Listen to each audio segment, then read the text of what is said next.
execution by medical neglect. No execution by medical neglect. No execution by medical neglect. No execution by medical neglect. No execution by medical neglect. No execution by medical neglect. No execution by medical neglect. Because one of the ways that they deal with prisoners, eliminate prisoners to be clear, is to train us to continuously eat so that we will get diabetes. But Mumia didn't do that. So they gave him medication to bring about the same result because they have a whole apparatus in place. So once we get diabetes, they have a whole treatment regimen, a whole treatment process that they subject prisoners to who get diabetes. They'll give you your medication at one point, and then the next point they don't give you your full medication. Then at another point they may over-medicate you, but that's a process that they put prisoners through. And I'm sure that they wanted to begin to put Mumia through that process, so they went another way to bring about diabetic symptoms in him. And now they are subjecting him to that process. So when you talk about medical murder, you are not exaggerating. That is how they kill a lot of people. The authorities kill a lot of people by way of medical murder. And this way, it looks like no particular person fired a fatal bullet in the victim. So they have a process that they use, and that is what is going on. So you people are, everyone out here is family. You are doing an intelligent thing by investigating. When we say police brutality, we talk about police murder. For you to investigate it, it means that you are an intelligent person. You want to know that. And you want to know that you are courageous for also investigating these matters, and this is a good thing. So you want to look into these matters, and it's good that we are out here. And so once you know, get the information about what is going on, you can take it to your fellow friends and family and let them know what's going on, and so that, and tell them that they are courageous and intelligent people so that they can involve themselves in this process. Now, by us coming out the way we are doing and putting the spotlight on them, that is what will save Mumia's life. So you are doing a very important thing. You are the servants of the people, the true servants of the people. I love you all. Thank you very much. Peace. Peace. All power to the people. Long live the revolution. Brick by brick. Wall by wall, we're gonna free Mumia Abu-Jamal. And next up we have Miss Brenda Stokely. I want you to understand that in America, there are political prisoners. And they're called political prisoners because they dared to defend their communities and to fight for a society that was fair and just to everyone, where people had health care, where people had food, where people had schools, where people had housing. America is the wealthiest country in the world, and we run around the world telling other people how to live, telling other people that they have terrorists. But they do not talk about the political prisoners and the people that they have put in prison over the last 40 to 50 years. And people have spent most of their life. But Mumia is a courageous person who has still spoken out, whether he was physically behind bars. He was always with us when we were standing up for the people's issues. And we must be with him. We must not walk around blind, ignorant, and unhearing.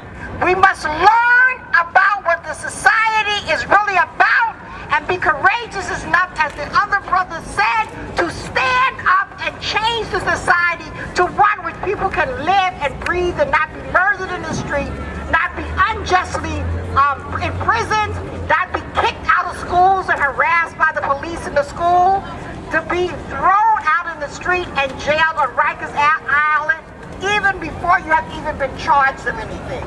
So there's a lot of things wrong with our justice system. There's a lot of things wrong with this system in particular. And the only way it's going to change is when we wake up from our slumber, stop being mindless consumers, and be about revolution and changing the society to what it ought to be. Thank you. Thank you, Brenda. And Next up we have Shep. All power to the people. All power to the people. My name is Brother Shep. I'm the Chief Minister for Community Affairs for the Universal Zulu Nation worldwide. I'm also the original member of the Black Panther Party. So I'm here to talk about my comrade, Brother Mumia. They've been trying to execute Mumia for decades now. And now they're trying to really take care of him on a level that we can't reach to him to stop it. But we can reach. Please, get the information, make those phone calls, tie up their lines and shut them down. Shut down the medical offices, shut down the prison offices, shut down all of those offices that are responsible for trying to execute our brother. Back in the day, we put it very clear. We said that if Mumia dies, fire would rage in American skies. And there's nothing that has changed from that, and I don't give a damn who might say I'm a terrorist, because I really don't give a crap. But you're not. All power to people means that the people have to come together to deal with this situation. Mumia stood out against the pigs that are running rampage all over this country. The people are now beginning to stand up against these racist pigs who are killing our children, killing our people in the streets. Right now, Baltimore is about to get overrun by the people. We cannot allow this to continue. We must come together, and there is a plan. Everybody keeps saying, oh, they're just marching. What's the plan? Well, this is the plan here in New York. I will be real brief and to the point. Probably not this election year, but we're going to start the campaign this year to decentralize the NYPD. We're going to tear them down from top to bottom at the polls. So anyone here who is not registered to vote, register to vote. To decentralize the NYPD. What in effect will happen is we will demand mandatory residency. There will be no cop that can patrol your neighborhood unless that cop lives in your neighborhood. They have to live there to work there. We want total community control. We're not talking about no job community policing. We're talking about community control of the police in your own neighborhood. This is what we talked about back in the 60s. The Black Panther Party, the Young Lords Party, and all the rest of the organizations that were talking about revolution then. And community control of these pigs is a revolutionary act. Last but not least, all of those fools that are in the office down on One Police Plaza wouldn't be irrelevant. Once you decentralize the NYPD, there'll be no need for a commissioner. There'll be no need for brass. What they can do is go and teach in the academy as professors after they get trained. Any cop graduating out of the police academy will have to submit their resume to come in your neighborhood, to work in your neighborhood. Your boy will decide they want them after they're tested thoroughly to see if they're insane, and make sure that they don't work there. In addition to that, you'll be able to recruit the good ones. You'll go to the academy and recruit them to work in your neighborhood. Community, mandatory policing inside of the community. Why? Because each cop will have a vested interest in the neighborhood. They'll come from the neighborhood. Their children will go to the same schools as your children. They'll shop in the same stores as you shop in. They won't take their money and run off to Long Island, and New Jersey, and Yonkers, and everywhere else that they come from. They have a vested interest in the community, so they know who you are, you know who they are, and they, instead of them walking up and shooting your child in the back, they'll say, hey, Mike, what are you doing? I'm coming to see your mom or your dad tonight. And that's the kind of community we want. Just like they have down in the South, you will vote for your precinct commander, just like you vote for the sheriff. So we will completely control it. So, register, vote. We're going to put it on the ballot box, decentralize the NYPD, mandatory residency, and total, complete community control of the police. All power to the people. Free Mumia! Free Mumia! Free Mumia! Free Mumia! Free Mumia now! Free Mumia now! Free Mumia, the Panthers, and all political prisoners and prisoners of war. Right on. Free them all. What's the call? Free them all! What's the call? Free them all! What's the call?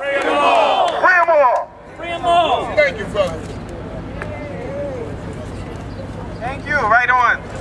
And next up we have Lynn Stewart, who, thanks to the power of the people, is here standing with us today. That's right.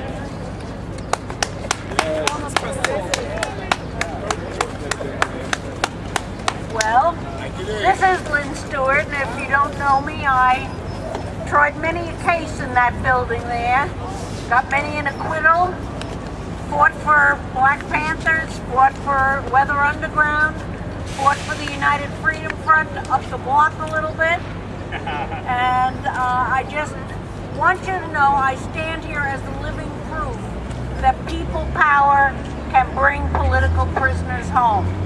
I was convicted of being a terrorist because I made a press release for my Egyptian cleric client, and therefore was labeled by the U.S. government and convicted after trial and did 5 years, but a tremendous people's movement in part engendered by my wonderful husband, who's trying to find a parking place now, and who was out there in the sun and the rain and every place else, standing in front of the White House.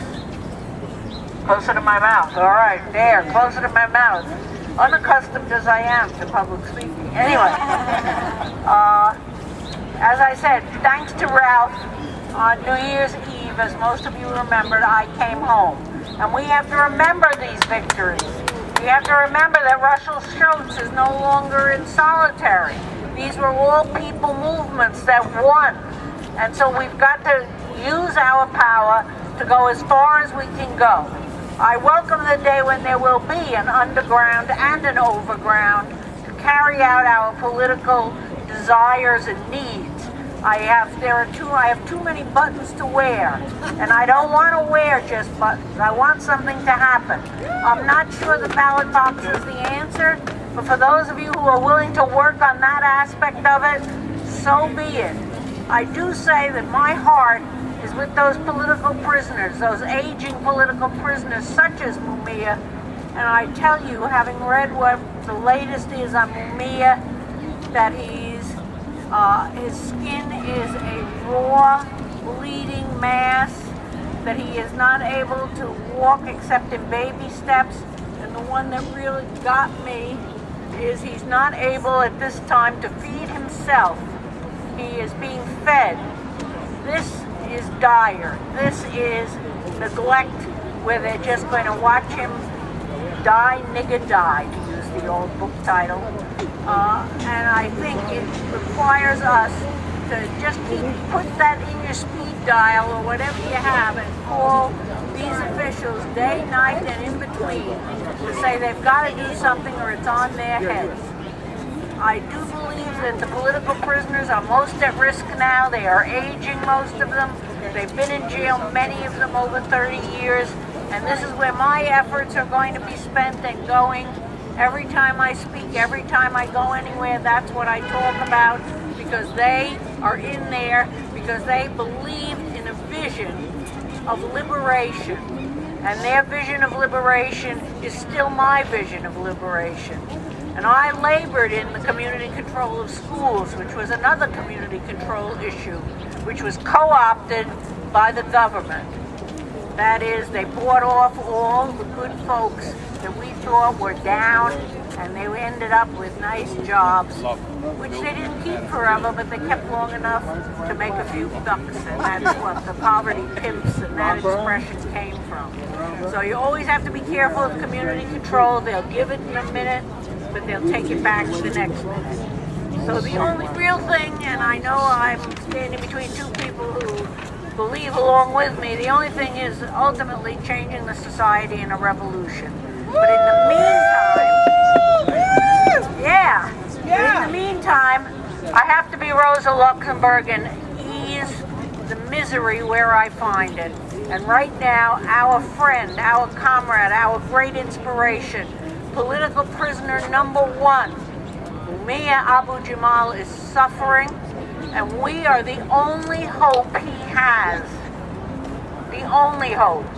A lot of guys are talking big, but that ain't happening. What's happening is us, and we have got to do it. You did it for me. We can do it for Mumia. Let's do it. Let's bring Mumia home. He deserves to be. Thank you very much.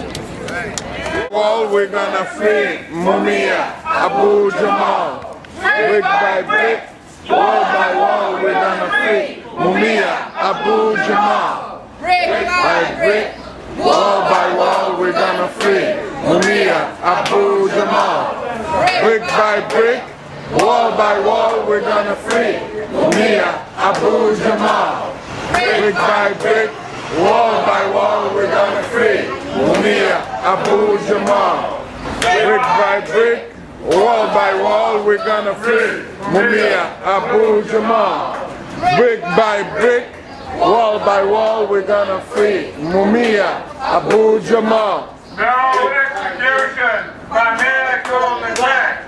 No Mumia, now. No execution by medical neglect. Free Mumia, now. No execution by medical neglect. Free Mumia, now. No execution by medical neglect. Free Mumia, now. All of you know that the situation for Mumia has become dire in the last 24 hours. I think a lot of you saw his wife's message that she visited him yesterday, that he's unbelievably ill. And so now we're trying to figure out, the reason I'm late is because we're on phone calls for the last few hours, trying to figure out what kind of emergency legal intervention is possible. There are things like temporary restraining orders to get them to stop keeping him in a torture chamber, which is the population at the prison. Mumia's stores are open. You know, it is a completely dangerous situation to have somebody with that kind of skin disease in open population because the exposure to infections is so dangerous. On top of everything else that's wrong with Mumia right now. So, though there were many things in the works, we're immediately trying to get a legal procedure, and there's a conference call tonight for a bunch of lawyers. New people are being brought into the discussion so we can have the best possible next move to save Mumia now. Not a week from now, not 2 weeks from now, not a month from now, but immediately. So I want to say a word about why we're here. I think everybody knows this is Hillary Clinton's headquarters, and I always refer to the Clintons as a team of criminals. A team of criminals who've worked together for years, and they just switch roles and titles, but they work together. So, back in 1996, do you all remember the Anti-Terrorism and Effective Death Penalty Act? Yeah.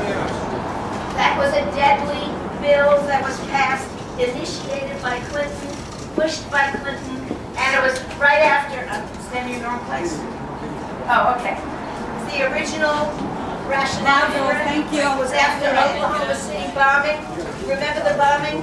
Where unlike now, where they've been targeting Muslims by the thousands, they didn't start targeting white people who looked like Timothy McVeigh. Do you remember? They didn't start going after every white man who had a crew cut or whatever he had. But instead, they moved one on the issue of terrorism and laid the groundwork for the repressive apparatus that is existence now. For example, a lot of you have noticed probably over the years that they have been targeting particularly Muslim or Arabic charity organizations that have been helping, whether it's in Gaza or whatever, humanitarian organization.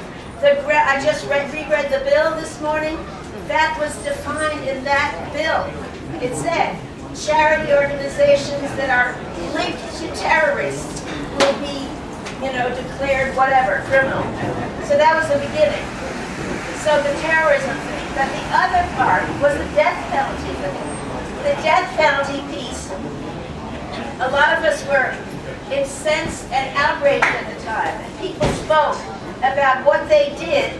The law, the act, specifically restricts the right of judges and the federal courts to review anything that happened in the state courts. So for example, in Mumia's case, when we had that racist judge, the horrible Supreme Court of Pennsylvania, all the things that happened in Pennsylvania courts, the federal court had very little power to do anything about it. Of course, they can always do things if they want to, but they had a way out. The Anti-Effective Death Penalty Act, which Clinton and his wife and partner in crime, Hillary Clinton, definitely pushed this law that accounts for Mumia being where he is today. Had we had a decent legal system, people used to say back in 1995 when the case was in state court, people said, oh, don't worry, when we get to the federal court, we'll get justice. Well, this MF made it impossible for us to do anything in the federal courts. So these are criminals internationally. You'll hear about the brother from Haiti. Brother Dawood is going to be speaking about what the Clintons have done in Haiti and what they've done to thousands and thousands of prisoners, particularly on death row, but also prisoners in general, not being able to appeal what happened to them that was outrageous in state court. This is a couple that should be labeled terrorists, criminals, international criminals, should be denounced. I'm so happy we're here today. Obviously, I'm happy about what's happening with Mumia, but I'm very happy that we're standing up to these people who are honored all over the world and should be insulted and targeted as enemies of humanity all over the world.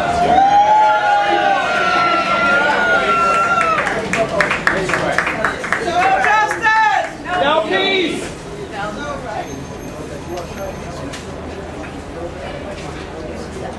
My name is Dawood Andre. I'm an activist in the Haitian community here in New York. We want to first of all wish a happy birthday to Mumia. Happy birthday!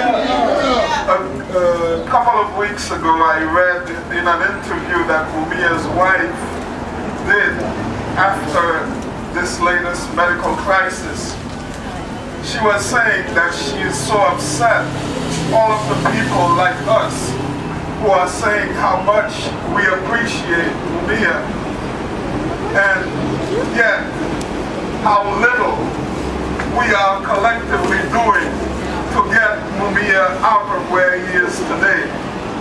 Mumia should not be where he is today. And if we can get Lynn Stewart out, and we did get Lynn Stewart out, we have to do whatever it takes to get Mumia out of where he is. Now, with us in Haiti, we have a very beautiful relationship to Mumia. From where he is in these dungeons, Mumia has written so much about Haiti, about Black August, to let the world know that what happened in Haiti in 1791 is the blackest August of them all. Because this is what sparked the battle, the war that liberated not just chained Africans in Haiti, but led to the end of slavery all over these Americas. But Mumia doesn't stop there. While Mumia was at a SCI Green, Mumia met a Haitian brother named Barclay Center Jr., who defended himself against racist, brutal cops, and with their own guns, our brother, with the help, we say with the inspiration of our ancestors, was able to defend himself against these racist cops. And at the end of this confrontation, one of these cops was dead, the other one is paralyzed today. But of course, a black man, undocumented black man, you have no right to defend yourself against these racist pigs. You have to just lie down and let them kill you, you see? But Mumia is the one who let the world know about Barclay Center. He's the one who let us know. And this happened in 1993. If our brother is alive today, it is because of Mumia. So much we have to say thank you to Mumia for, but so much that we have to work so much more to get Mumia out of where he is. We're here in front of Hillary Clinton's office. Now, I mean, it's ridiculous to be talking about Hillary's a liar, Bill Clinton is a liar. I mean, which one of these politicians isn't, right? But in our case in Haiti, what they did is that because they painted this label of Haiti as the poorest country in the Western Hemisphere, this country where these niggers, they cannot rule themselves. They cannot find their own way, you see? And so they, I mean, we don't have a picture of this man here, but they took this degenerate, a crackhead, you see, and Hillary Clinton as Secretary of State threatened to cut off all earthquake money if the government of Haiti did not allow this crackhead to be president of Haiti. And of course, the weak need I don't want to say what they are, these people that we had as leaders, they did not stand up to them. And today, they have been allowed, the Clinton, to steal billions of Haiti earthquake money. Hillary Clinton's brother, I mean, you know the story.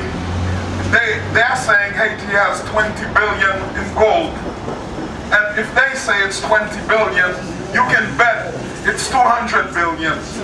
And this crackhead gave Hillary's brother this mining contract where out of every $100 they say they find, they will get $97.50, and poor Haiti will get $2.50. So these are the people we're talking about.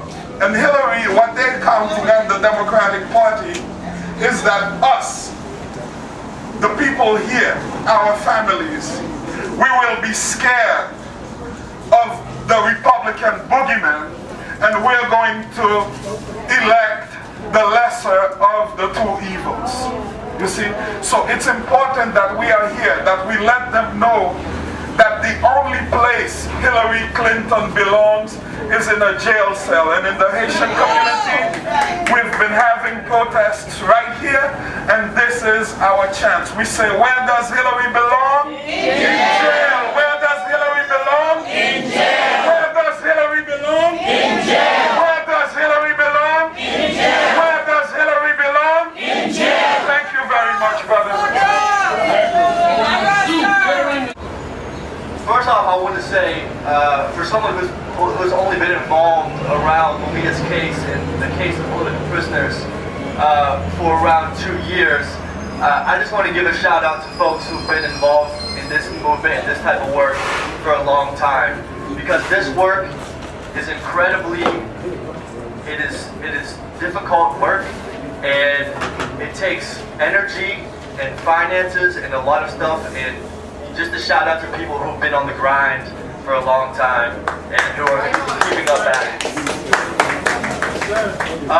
The second thing I wanted to talk about was, you know, something I don't know if had been brought up yet, but for many of you have known, Rebel Diaz came out and dedicated their show last Thursday to Mumia and to raising funds for Mumia. And much respect to those guys, you know, for putting that together.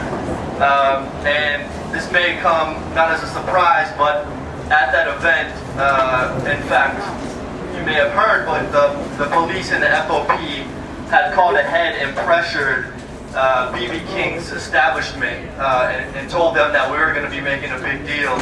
And they put the place on lockdown, and I mean, it was unbelievable how much that we were searched coming into that place.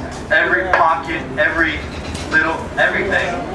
I was practically molested by one of the guards as I came into this place. So yeah, the reality of this is set in for me, and the amount of pressure that they're putting onto this. But that only means that we're having effect ourselves, and that we need to be more vigilant and coming back stronger and continuing this type of work. With that being said, I also want to talk about what I think, you know, what's being done to Mumia and what's happened in the last 24 hours around his health is that, you know, Mumia represents someone who is very clearly connecting the movements of the 1960s to the movements of right now. And that is precisely why he is being, you know, his health is in jeopardy, because he is being targeted as someone who can make these connections and someone who can provide inspiration and analysis for today's younger folks. And that is why he's being targeted, and that is why it's so important for us to stand behind him and continue to fight and continue to pressure and make sure that we get him the health care that he needs and that we win him his freedom and bring him home. And yeah, so let's just continue on, and I'm excited to be out here today. Thank you very much. Hello. I'm with the Lynn Stewart organization and the New Abolitionist Movement, and I want to address what the young warrior said, emphasis on young warrior. I think it was Ho Chi Minh or Gia when they were in Paris a long time ago, and the French sabotaged the so-called peace talks. Ho Chi Minh said 50 years is not too long to fight. So don't worry about us old warriors out here and how long we have been here. We have to be here because morality is an issue. Hillary was responsible for the privatization of prisons. The Clintons did that. So why should we be surprised that they want to make prisons everywhere they go? And the issue of Haiti is an issue of liberation. We have to stand for Haiti because Haiti was the first one to kick a colonial butt, and we mustn't forget that. I have solidarity with any people who they tried to make slaves, who said, I am not afraid to fight, 50 years is not too long to fight, and the Haitians did that. They kicked Napoleon's ass, and we should follow that example. We have no choice. Now let's deal with the issue of Mumia. It is not just about Mumia. I have loved him ever since I first heard about him. I have loved him ever since I heard the FBI were following him when he was just a teenager because he spoke truth to power, because he was an investigative reporter with the Black Panther Party. And we know that most of our political prisoners who are in prison are former Panthers, and they stood up for us when we could not fight for ourselves. And we have to free our warriors because the same movement that can free political prisoners is the same movement that can free the future. That is the relationship between the Clintons and Mumia. Mumia stood up against the corruption of the police department in New York City, where a brother is choked to death over a cigarette, and another brother who stood up and showed the perfidy of the NYPD. He is in jail or was in jail and was being subjected to the same torture they are subjecting Mumia. There is a pattern here. And if you know your Darwin, you know that a group that cannot recognize patterns and adapt will not survive. So how do you adapt? You don't surrender. You fight to your very last stand. You fight to the last bit of blood and energy. Even when your knees go, you get up and you get there. Even when your arms are tired from raising a fist, you hold it up. Because what you're saying to the FOP and to Obama and to all the other traitors to the people, because all of you officers, you should be ashamed. It was a brother that validated that lying dog that shot that child in the back 8 times.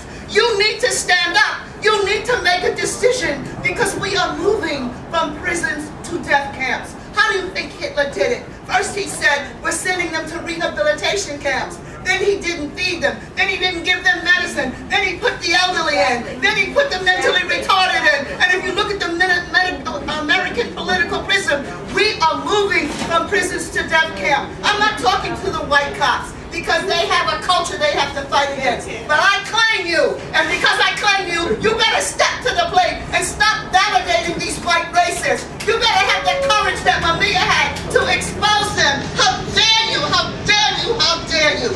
You live with us. You grew from our culture. Don't you dare turn your back on us now. There will be no rock you can hide underneath if you pretend that you are a warrior for justice and law and order, and you give testimony for a fascist cop that's shooting children down in the streets.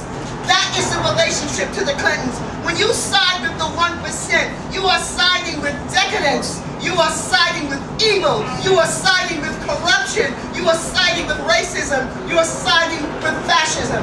And everybody in this city should learn the history of Germany. Everything they did was legal. Nothing Hitler did was not legal. And if he did it, he had somebody else sign it if it wasn't legal. So you white cops had better stand up to attention, and you black cops had better stand to attention. We will no longer tolerate you killing our warriors. There's going to be pushback. And the people of the country that stand for what is just and what is good are watching you now. That's what the orders mean. That's what that brother in South Carolina meant. He was afraid to do it, but he stood up. So I say to that young warrior that just spoke, we can't continue to call ourselves humans if we don't choose a side. And the question is, to these black cops, whose side are you on? Any time that a black child, a 12-year-old Eric Garner, Michael Brown, is murdered by a white cop, every black cop in America should be ashamed of themselves. You came out of a black womb.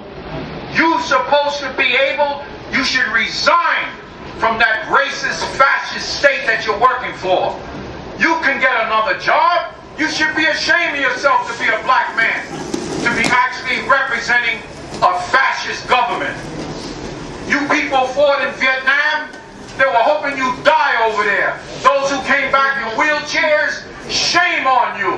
You found out that you weren't even worth it. Even now, in Desert Storm, in Fallujah, there are 3 veterans a day committing suicide in this country. This is a fact. This is not something I'm making up. It is scandalous. And this so-called Hillary and Bill Clinton, they are the scum of the earth.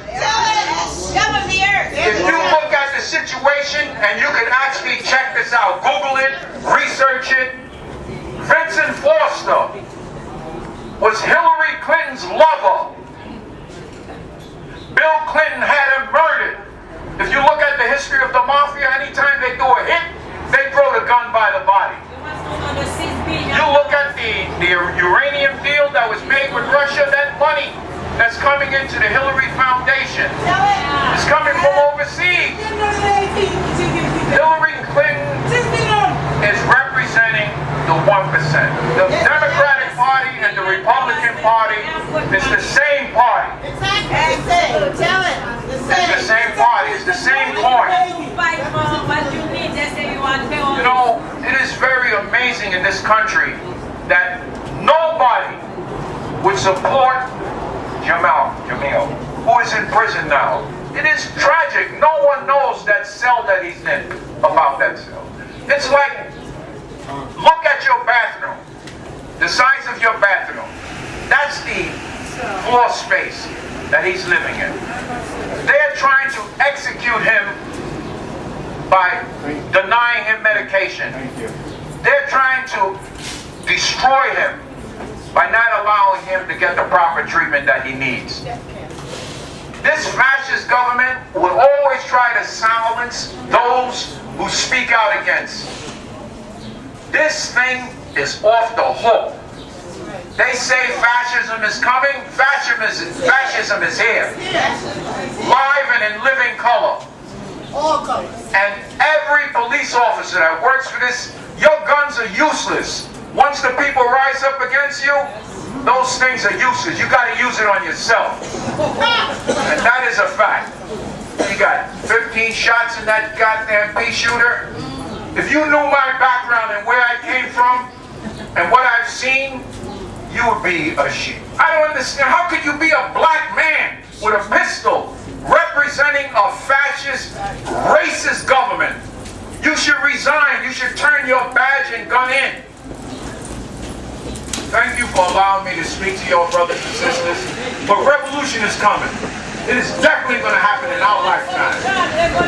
Thank you for allowing me to speak. Thank you.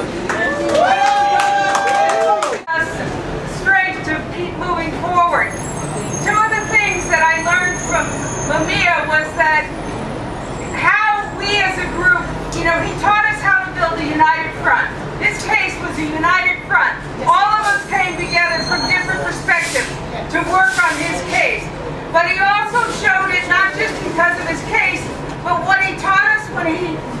endorsed and supported so many causes around the world. One of the issues that we're working on right now is the Star Salgado, who's an indigenous woman from Mexico that became a U.S. citizen, but she went back to her hometown in Guerrero, the state of Guerrero, and was arrested for the good work that she did in building a community self-defense force to defend her community. The U.S. government has a policy, which has happened under Clinton, to militarize the police in Mexico. And what they're doing, they're using that militarized police to fight the power of the people. And this, shows again their reach and how their policies have affected other countries. As a feminist, we have never supported Hillary Clinton. She does not speak for feminism. Feminism has to address the needs of the most oppressed, and Hillary has never done it. She never should be president, and we have to form our own political party to raise the causes of all of us. Thank you. Brick by brick, wall by wall, we're gonna free Mumia, Abu-Jamal. Brick by brick, wall by wall, we're gonna free Mumia, Abu-Jamal. Brick by brick, wall by wall, we're gonna free Mumia, Abu-Jamal. Brick by brick, wall by wall, we're gonna free Mumia, Abu-Jamal. Brick by brick, wall by wall, we're gonna free Mumia, Abu-Jamal. Brick by brick, wall by wall, we're gonna free Mumia, Abu-Jamal. No execution by medical neglect.